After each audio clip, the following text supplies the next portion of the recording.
നിങ്ങൾ ലൈലത്തുൽ ഖദറിന്റെ ദിവസം ഒരുമിച്ച് കൂടി അന്ന് ലൈലത്തുൽ ഖദറാണെന്ന് ഉറപ്പായി, എന്നാൽ പോലും 4 കൂട്ടർക്ക് പടച്ചറബ് പുറത്തു തരികയില്ല. ഷഫീഉനാ റസൂലുള്ളാഹി സ്വല്ലല്ലാഹു അലൈഹി വസല്ലം 4 കൂട്ടർക്ക് പുറത്തു കിട്ടൂല. 4 കൂട്ടർക്ക് ലൈലത്തുൽ ഖദർ കൊണ്ട് ഒരു ഉപകാരവും കിട്ടൂല.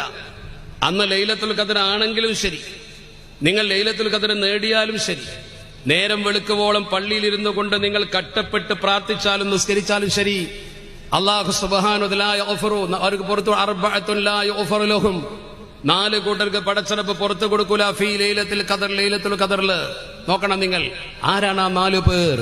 സ്വഹാബത്ത് വളരെ ആകാംക്ഷാഭരിതരായി വളരെ വേവലാതിയോടുകൂടി ചോദിച്ചു, ആരാണ് പരിശുദ്ധ പ്രവാചകരെ നഷ്ടപ്പെട്ടു പോയ ആ 4 പേര്?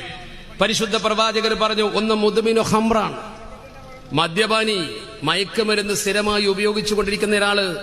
അയാൾ ഒരു ദിവസം നന്നാകാൻ വേണ്ടി മാത്രം പള്ളിയിൽ വന്നിട്ട് പ്രത്യേക പ്രയോജനമൊന്നുമില്ല.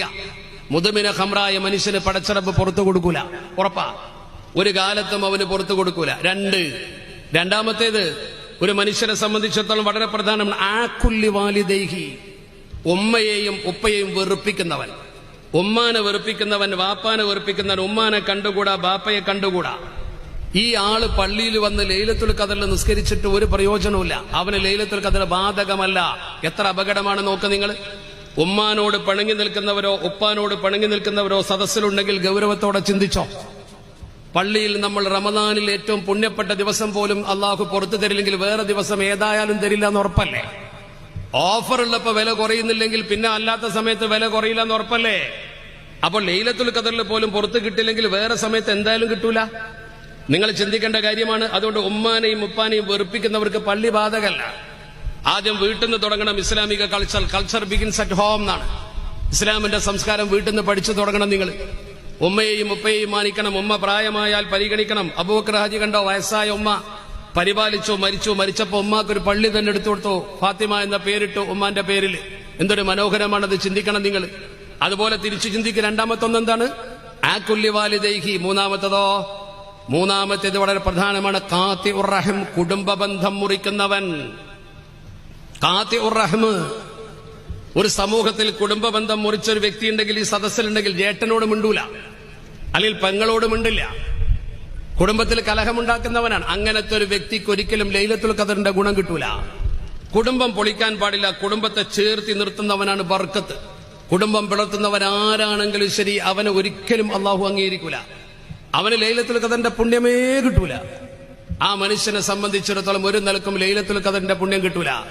വളരെ ഗൗരവത്തോടെ ചിന്തിക്കണം. മൂന്നാമത്തത് അതാണ്. നാലാമത്തേത് മുഷാഹിൻ, ഒരു കാരണവുമില്ലാതെ തമ്മിൽ തെറ്റി നിൽക്കുന്ന മനുഷ്യൻ.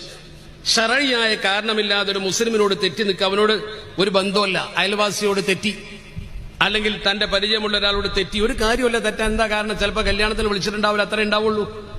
അല്ലെങ്കിൽ ഇവൻ ഉദ്ദേശിച്ച എന്തെങ്കിലും ഒരു കാര്യം അവൻ നടത്തി തന്നിട്ടുണ്ടാവില്ല, വെറുതെ തെറ്റുക. കള്ളു കുടിക്കുന്ന ഒരു മനുഷ്യനാണെങ്കിൽ ചിലപ്പോൾ അവനോട് പിണങ്ങേണ്ടി വരും. നിസ്കരിക്കാത്തൊരു മനുഷ്യനാണെങ്കിൽ അവനോട് പിണങ്ങേണ്ടി വരും. അതൊന്നുമല്ല. ഒരു ശറഈയായ കാരണവുമില്ലാതെ മുഅ്മിനായ ഒരു മനുഷ്യൻ മറ്റൊരു മുഅ്മിനായ മനുഷ്യനോട് പിണങ്ങി നിൽക്കുന്നുണ്ടെങ്കിൽ ആ വ്യക്തിയുടെ ദുആക്ക് ഉത്തരം കിട്ടൂല, ലൈലത്തുൽ ഖദർ കിട്ടൂല. എത്ര ഗൗരവാ നിങ്ങൾ നോക്ക്. എന്താ ഇതൊക്കെ സൂചിപ്പിക്കുന്നത്? ഇതൊക്കെ സൂചിപ്പിക്കുന്നത് ബന്ധങ്ങൾ ചേർത്തി നിർത്തണം എന്നാണ്. ബന്ധങ്ങൾ സുദൃഢമാക്കാൻ തന്നെയാണ് പള്ളി. എന്തിനാണ് മുസ്ലിങ്ങൾക്കൊരു മഹല്ല്? എന്തിനാണ് ഒരു കാളി? എന്തിനാണ് ഒരു പള്ളി? എല്ലാവരും ചേർന്ന് ഇങ്ങനെ സഫായി നിന്ന് നിസ്കരിക്കുന്നു. വീട്ടിലെ ഓരോ പ്രതിനിധികൾ അങ്ങനെ നിസ്കരിക്കുന്ന സമയത്ത് ഒരാളെ കാണാനില്ല. ഒരു ദിവസം സ്ഥിരമായി ജമാഅത്തിന് വരുന്ന ഒരാളാ. അപ്പൊ ആളുകൾ അന്വേഷിക്കും, അവനെവിടെ? അവന് രോഗമാണ്. എന്നാൽ പോയി സന്ദർശിക്കും, അതിന് കൂലിയിട്ടു.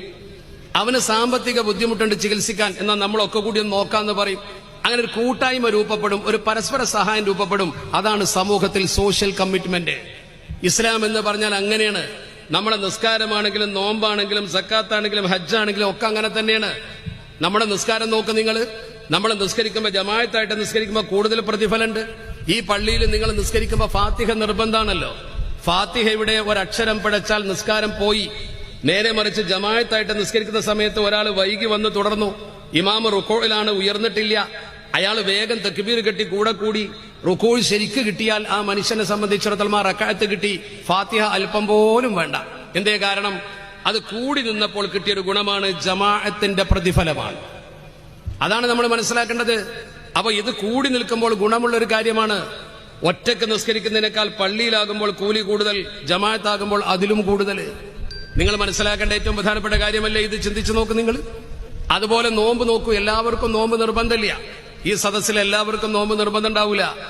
നോമ്പ് നിർബന്ധമുള്ള ഒരാൾ തന്നെ അയാൾക്ക് രോഗം കാരണം നോമ്പ് നോൽക്കാൻ കഴിയില്ലെങ്കിൽ പാവപ്പെട്ട ആൾക്ക് മുദ്ദ് കൊടുത്താൽ മതി. ഒരു നോമ്പിനൊരു മുദ്ദ് 800 മില്ലി ലിറ്റർ ഭക്ഷ്യധാന്യം ഒരു ഫക്കീറിന്, പാവപ്പെട്ടവന് കൊടുത്ത് അവനെ തീറ്റിയാൽ എന്റെ നോമ്പിന്റെ ഫലമായി.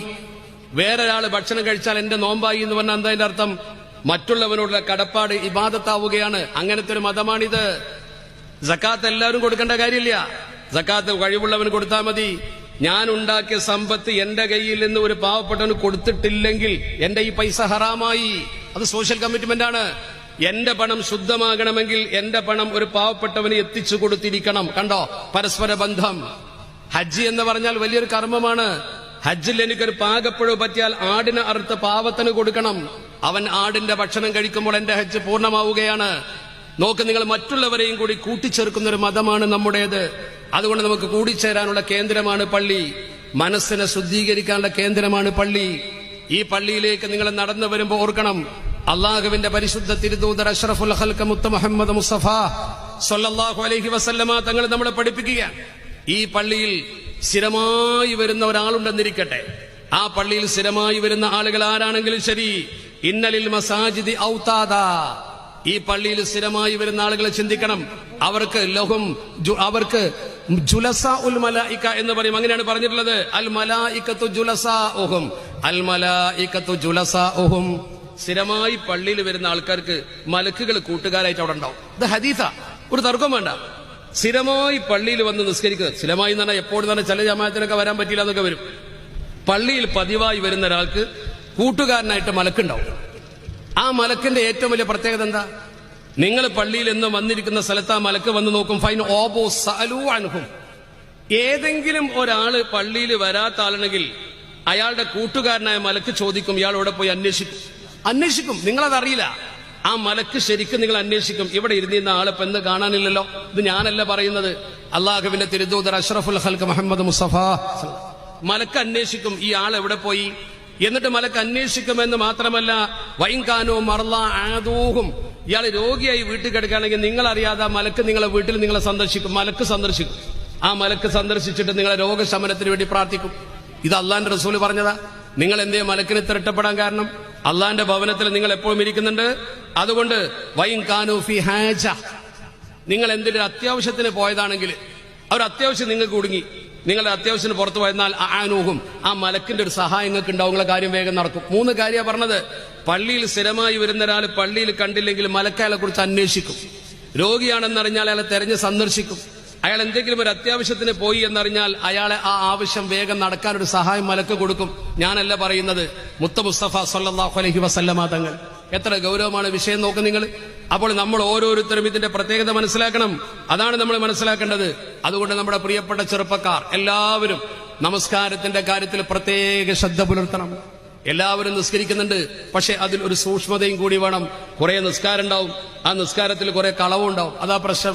അള്ളാഹുവിന്റെ തിരുദൂതർ പറഞ്ഞ ഒറ്റ ഹദീസും കൂടി പറഞ്ഞ് ഞാൻ അവസാനിപ്പിക്കാം. കാരണം സമയമാകെ ഒരു 10-15 മിനിറ്റേ ഉള്ളൂ. ഞാൻ കേട്ടത് ഈ പ്രദേശത്ത് നല്ല സൗഹൃദം നിലനിൽക്കുന്ന പ്രദേശമാണ്.